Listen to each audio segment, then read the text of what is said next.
स्वामी समर्थ. नमस्कार स्वामी भक्तांनो, तुमचं आपल्या चॅनलमध्ये स्वागत आहे. उद्या आहे मार्गशीर्ष महिन्यातील चौथा गुरुवार. अत्यंत महत्त्वाचा आहे मार्गशीर्ष महिना. या गुरुवारी हळकुंड आणि केशरचा उपाय तुम्हाला करायचा आहे. ज्यांच्याकडे हळकुंड आहे त्यांनी हळकुंडाचा उपाय करा. ज्यांच्याकडे केशर आहे त्यांनी केशरचा उपाय करा. केशर सर्वांकडे असेल असं नाही, मात्र सर्वांच्या घरी असते. त्यामुळे मी तुम्हाला 2 उपाय सांगणार आहे. हळकुंड 5 घ्यायचे आहेत. अखंड माता लक्ष्मीला थोड्या अक्षदा व्हायच्या आहेत. ताम्हणात एका महालक्ष्मीला बसवायचा आहे. पाण्याने अभिषेक घाला. स्त्री सूक्त म्हणा. ओम श्री महालक्ष्मी नमः. श्री महालक्ष्मी नमः. तुम्ही मंत्र जप करत पंचामृत किंवा गुलाबजलच्या पाण्याने अभिषेक करायचा आहे. लक्ष्मीला गुलाबाचा अत्तर लावायचा आहे. लक्ष्मीला खूप आवडतं. मोगऱ्याचा गजरा माता लक्ष्मीला घाला. सुगंध माता लक्ष्मीला खूप आवडतात. माता लक्ष्मीच्या पुढे पिवळ्या वस्त्रामध्ये 5 हळकुंड ठेवायची आहेत. मार्गशीर्षची आपण पूजा मानतो, त्याच्या पुढे 5 हळकुंड तुम्हाला पिवळ्या वस्त्रामध्ये ठेवायची आहेत. नंतर त्या हळकुंडाची पंचमोत्तर पूजा करायची आहे. गंध, तूप, दीप, फूल, नैवेद्य पूजा करायची आहे. त्यानंतर ती हळकुंड हातात घेऊन श्री सूक्त म्हणायचे आहे.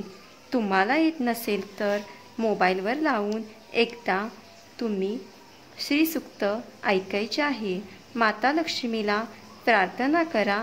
माझ्या घरी सौख्य नांदू दे, भरभराट होऊ दे, मुलांची प्रगती होऊ दे, आरोग्य सगळं काही जे आहे तुम्हाला पाहिजे ते मिळू दे. नंतर पिवळ्या वस्त्रात ठेवून पूजेच्या दुसऱ्या दिवशी उत्तर पूजा झाली की त्या वस्त्रामध्ये गाठ बांधून ती 5 हळकुंडे अगरबत्ती दाखवून तिजोरी ठेवावा. पुढचा उपाय.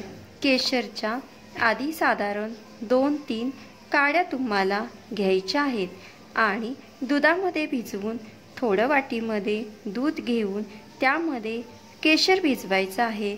माता लक्ष्मीला सर्व लावायचं आहे. आपण जसं उटणं अंगाला लावतो तसेच माता लक्ष्मीला संपूर्ण केशर लावायचे आहे.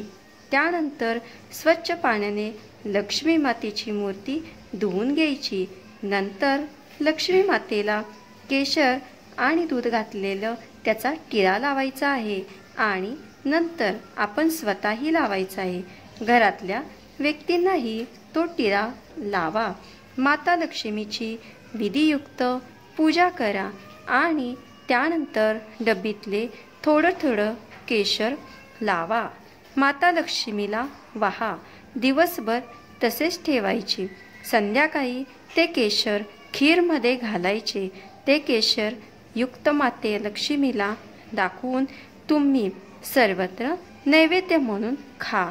त्यानंतर उद्या तुम्हाला 16 वेळा श्री सूक्त पठण करायचे आहे. ज्यांचे श्री सूक्त वाचता येत नसेल त्यांनी ऐकलं तरी चालेल. 16 वेळा फलश्रुती म्हणायची आहे. ज्यांच्याकडे श्रीयंत्र आहे त्यांनी उद्या कुंकुमार्चन करायचं आहे. श्री महालक्ष्मी नमो नमः असे बोलत कुंकुमार्चन करा 108 वेळा. मूर्तीला केले तरी चालेल. कमळगट्टेची माळ उद्या आणा.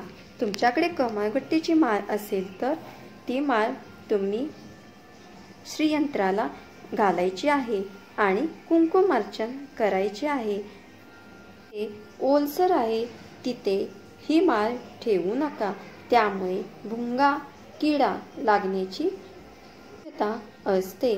जर तुमच्याकडे किडा भुंगा लागत असेल तर ती माळ विसर्जन करा आणि नवीन माळ आणा आणि पूजा करा. महालक्ष्मीची उद्या ओटी भरा. मंदिरात जावा. श्री स्वामी समर्थ. तुम्हाला माझा व्हिडिओ आवडला असेल तर आत्ताच आपल्या व्हिडिओला लाईक करा, सबस्क्राईब करा, पुढे शेअर करा. धन्यवाद.